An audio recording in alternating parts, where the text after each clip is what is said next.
পালিয়ে গেছে স্বৈরাচার, স্বৈরাচার পালিয়ে গেছে, পদত্যাগ করে।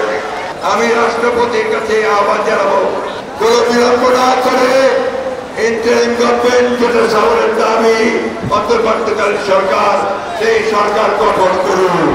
তারা 3 মাসের মধ্যে নির্বাচন করবেন, সেই ব্যবস্থা তারা করবেন। বন্ধুগণ, সজাগ থাকবেন, সাবধান থাকবেন। বারবার আমাদের বিজয়কে ছিনিয়ে নেওয়ার চেষ্টা হয়েছে, সেই বিজয় যেন কেউ ছিনিয়ে নিতে না পারে।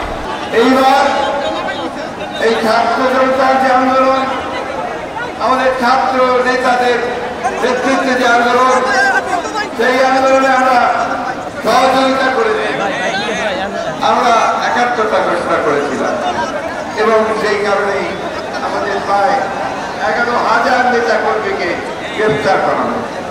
এই ছাত্র আন্দোলনে যারা শহীদ হয়েছেন তাদের আত্মার মাগফিরাত কামনা করছি। শত শত ছাত্রকে, জনতাকে হত্যা করা হয়।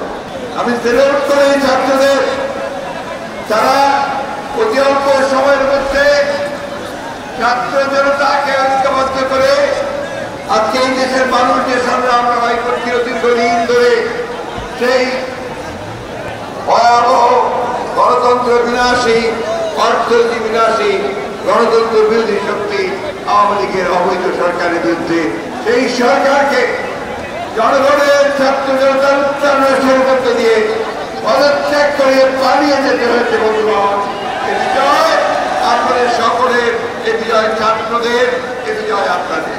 আমি রাষ্ট্রপতির কাছে আহ্বান জানাবো, অতি বিলম্বে, অনতি বিলম্বে, কোন বিলম্ব না করে ইন্টারিম গভর্নমেন্ট যেটা সামনের দাবি অন্তর্বর্তীকালীন সরকার, সেই সরকার গঠন করুন। কোন বিলম্ব না করে এই সরকার তারা 3 মাসের মধ্যে নির্বাচন করবেন, সেই ব্যবস্থা তারা করবেন। 250-টিরও বেশি ডিজাইন অপশন নিয়ে ওয়ালটন স্মার্ট ফ্রিজ, বোঝে আপনার প্রয়োজন। যারা আজকে বিভিন্ন এলাকায়, বিভিন্ন শহরে, বন্দরে যারা ভাঙচুর করছে, লুটপাট করছে, তারা কেউ আমাদের দলের লোক নয়। তারা কেউ এই সংগ্রামের ছাত্র দলের কেউ না, ছাত্রদের কেউ না। তারা দুর্বৃত্ত, দুষ্কৃতিকারী, এগুলো তাদেরই লোক যারা এই দেশে গণতন্ত্রকে ধ্বংস করতে চায়।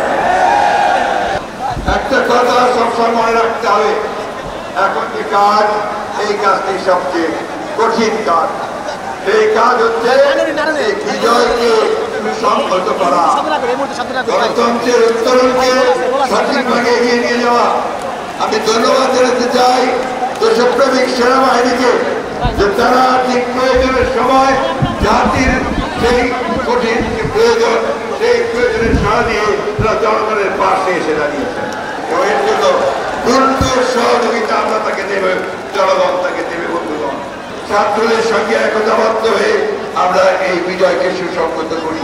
বিএনপি আমাদের 31 দফা দিয়েছিল, সেই 31 দফার মধ্যে পরিষ্কার করে বলা হয়েছিল যে আমরা একটা গণতান্ত্রিক রাষ্ট্র নির্মাণ করতে চাই। সংস্কারের কথা বলা হয়েছে, আমরা বলেছি যে পার্লামেন্টের যে পদ্ধতি আছে তাকে পরিবর্তন করে দ্বিকক্ষ বিশিষ্ট পার্লামেন্ট নিয়ে আসবো। আমরা যুবকদের জন্য কর্মসংস্থানের ব্যবস্থা করব, শিল্প গড়ে তুলব,